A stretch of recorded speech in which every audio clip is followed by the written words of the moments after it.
A presence not seen, but felt. How apropos for the Shabbat before Purim. Welcome to a brand new weekly Parsha Thoughts for the Parsha of Tetzaveh. I'm Cantor Spiro from the Song Shul, and it's been a while since I've asked our viewers who've yet to subscribe to subscribe. So, subscribe. And now, let's jump right into this week's Parsha.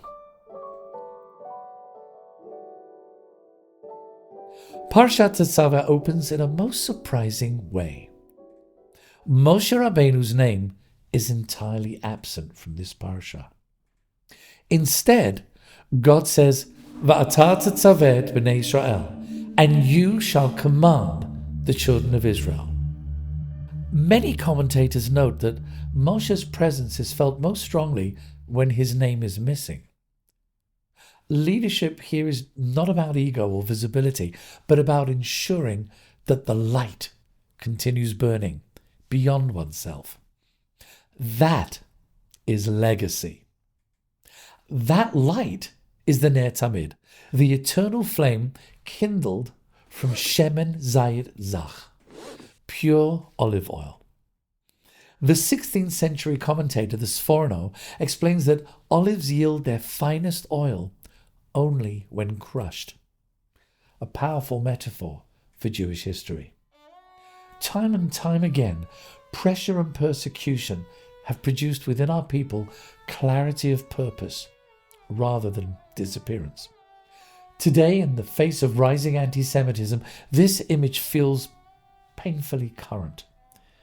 We are asked not merely to survive, but to shine.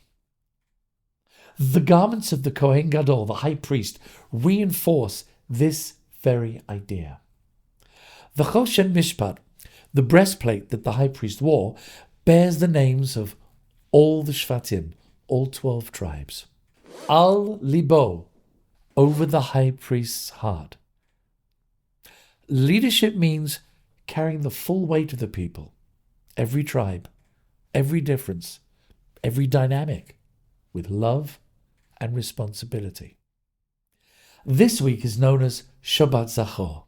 It's the Shabbat before Purim, and we read this in the special maftir for Zachor. Zachor et asher asa lecha Amalek. Remember what Amalek did to you. Amalek represents hatred without reason, an ideology that attacks the vulnerable and denies moral truth. Sounds pretty much what is happening right now around the world. In moments when Jews are targeted collectively, we are reminded that our fate and our responsibility to respond must be shared by all of us. Ignoring evil allows it to return.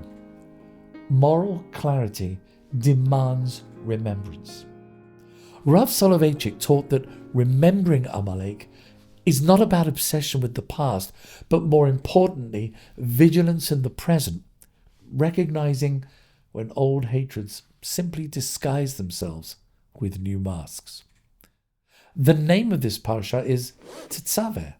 Now, Tetzaveh means command. You'll notice that it also comes from the same root as the word mitzvah, which is usually translated as a good deed. This reminds us that God is always commanding us to perform good deeds, to illuminate the world in which we live in.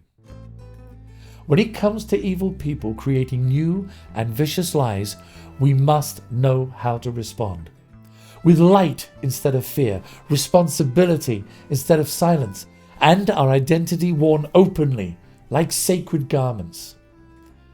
In the incredible and moving story of Megillat Esther, the book of Esther, our heroine finally decides to reveal her Jewish identity and to confront our enemy Haman, a descendant of Amalek, and to expose him for the evil anti-Semite that he was. We must learn from Zachor that to remember is not only to resist hatred, but to speak out and insist on our basic human right to be allowed to live in this world as Jewish people, free of fear, free of hatred, free of harm, in peace and security in our indigenous and historic homeland, the land of Israel. Shabbat Shalom. This week, members of the Song Shul observe Yortzeit for the following people: Harry Zahn, Aaron, father of Sandra Kaplan; David Kapp, father of Leonard Kapp; Robert Masters, husband of Sheila Masters and father of Randolph Masters; Harold Carl Strauss, Tzvi ben Henoch Verivka, brother of Mona Strasberg; and Jean Gerechter, Shana Frimit, mother of Bonnie Lillian. May their memories be for a blessing, and may their neshamot have aliyot at this time. This week we celebrate the birthdays of these members of the Song Shul: Becky Zagdansky, Colin Cooper, Leah Simon, Teddy Simmons, Ellie Farkas, and Jackie Stein. Happy birthday and Yom Huledet Sameach to all our Song Shul members celebrating a birthday this coming week. Wow. And for all our Song Shul members commemorating Yortzeit for your loved ones, we wish all of you a Chaim Aruchim, long life, and may the neshamot of your loved ones have an aliyah at this time. And we all say, Amen. Well, here we are. I don't want to alarm anyone, but Purim falling this Monday night means that we're essentially just a month away from Pesach. Whoa! There's so much to get done beforehand. So here's a word to the wise. Sign up to our weekly e-blast, because in the next few weeks we'll have our Mechirat Chametz form online for you to fill out and submit. Mechirat Chametz means to sell your chametz. And one more thing, we'll have to help you prepare for Zaman Chereteinu, for the time of freedom.